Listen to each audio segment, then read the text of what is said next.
Yo, what's up YouTube? It's the gem shining in the darkness, Pyrus Ruby here, and today I thought I'd do a little video that's kind of different than what I usually do on the channel. I guess the main reason why I'm doing this is because I've been having a hard time trying to record gameplay lately, so I just decided to do this as a little substitution. I'm pretty sure this will be a breath of fresh air for you guys. But yeah, in today's video I'm going to be talking about how I ended up getting into anime. Now, I actually ended up getting into anime when I was a kid. It wasn't like anything big or whatever. Like, it wasn't on some, I watched Yu Yu Hakusho and all that when I was a kid. Nah, I used to, it started pretty much like how everybody else got, like, not everybody else, but it started pretty much how every other kid out there got into it. Like, I was into Pokemon and stuff. I was into Pokemon, I was into Bakugan and all that. So I started out with those shows, and I was all like, man, like, this looks dope. Like, I don't know if Bakugan is considered I'm pretty sure it's considered an anime, yeah. So I was all like, man, these shows are like lit. Like, you know, Ash trying to be the very best that he ever was, Dan running around with his Pirates Bakugan, battling everybody and beating them and all that. Oh yeah, Beyblade was another show that got me into anime. Beyblade, Pokemon, and Bakugan, which is your little shows that you'd get into when you were a kid. But yeah, like Dan battling everyone with his Bakugan, Jenga pulling out his Storm Pegasus and beating everybody and all that. But yeah, like, I started out with those shows, and then eventually I gravitated toward Dragon Ball. I think I got into Dragon Ball before I did Naruto. You can call me a fake fan if you want to. Well, not even a fake fan. You can't really call me that because I'm a fan. Like, I don't like that, actually, fake fan. But anywho, I didn't really watch Dragon Ball like that. I mostly played the games after I got done dabbling around in the Beyblade, Pokemon, and Bakugan area. I just played the games of Dragon Ball. I didn't really watch the anime for real. Till this day, I still haven't watched the anime. I just know a lot of stuff because of the games and stuff that I've gotten off the internet. But yeah, like,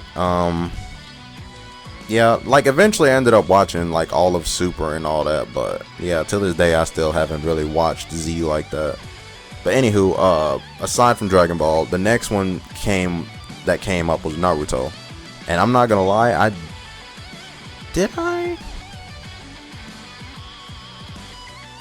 Naruto, I did play the games before I watched the anime. And with Naruto, I actually watched more Naruto than I did Dragon Ball, now that I think about it. Yeah, I watched more Naruto than I did Dragon Ball. Yeah, like, I played the games before Naruto, just like I did Dragon Ball. And I watched a good handful of Naruto after I got done playing the games. I was all like, yo, this is kind of lit, you know what I'm saying?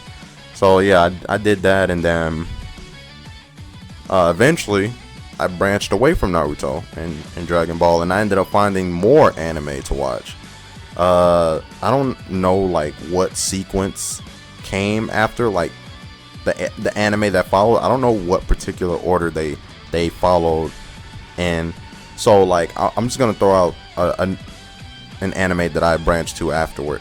I basically watched like Clannad at some point, and I'm not gonna lie, that was the first anime to ever make me cry, man. Like, I'm not gonna lie, that anime, like, it was sad, but what do you call it, the after story was even sadder. Like, Clannad had these moments where it was like on some like chill vibes type of thing, and then it would just randomly toss out something like sad and all that. But then the after story, man, the after story was where it just all started crumbling down, like, you know what I'm saying?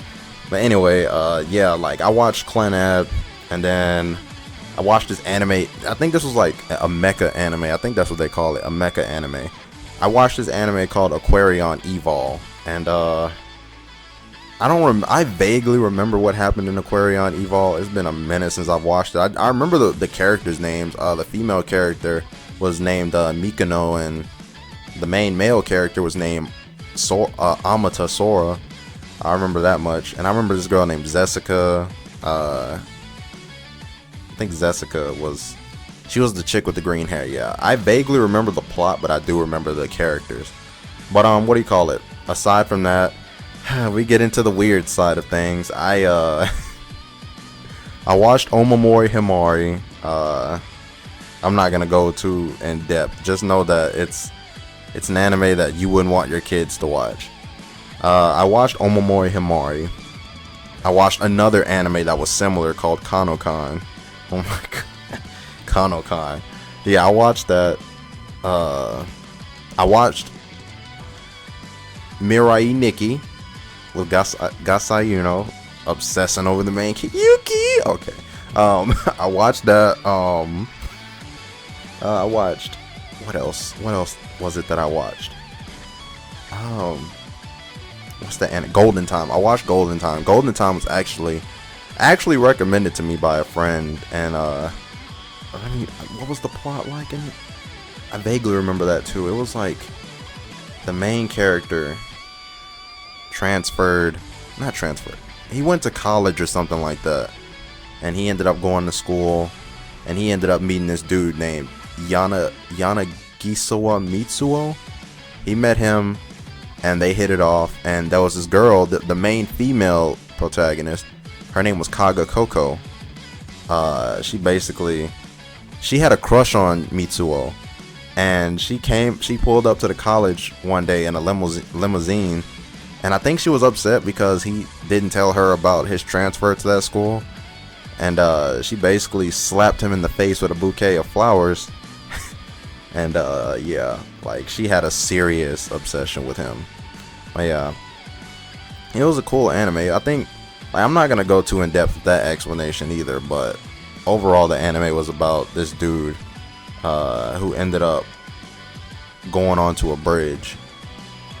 He was doing something, I forgot, and there was a car that came, and the car ended up he evaded the car, but he ended up like falling somewhere and bumping his head, and he ended up like getting amnesia, I think. Yeah, so he ended up, I don't know how this works anyway, but they made it to where, like, after that happened, he ended up becoming like an entirely different person because he didn't remember who he was as a person. I don't know how that works, but yeah, that's the explanation for that. And then after that, I started watching what's it called? Chunibyo Demo Koi Gashtai.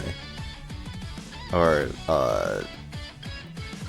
that's all I only remember the Japanese title, but yeah, it's basically about this girl who's going through chunibyo, which is like this disease or whatever, where, not disease, it's like, I don't know, it's like it's some phase that they go through whenever they start like pretending like imaginary stuff is happening. Like they're basically isolating themselves from reality and all that. And she was going through it, and then she had a friend that was also going through it. It was like this pink-haired girl. So yeah, the anime just basically revolved around people who, some were suffering from chunibyo and others who were trying to distance themselves from it and all that stuff. But yeah, aside from chunibyo, yeah, because there were people in that anime that were actually trying to let go of that, because they once had that phase go on, and they were like, man, the main character is the one that I'm thinking about, where he was like, man, I ain't trying to visit that no more. I'm leaving all that in the past. His like thing was, what was it? Dark Flame Master.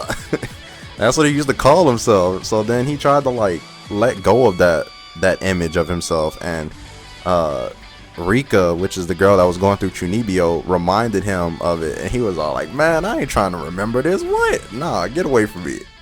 Throw that stuff away. Do something with it.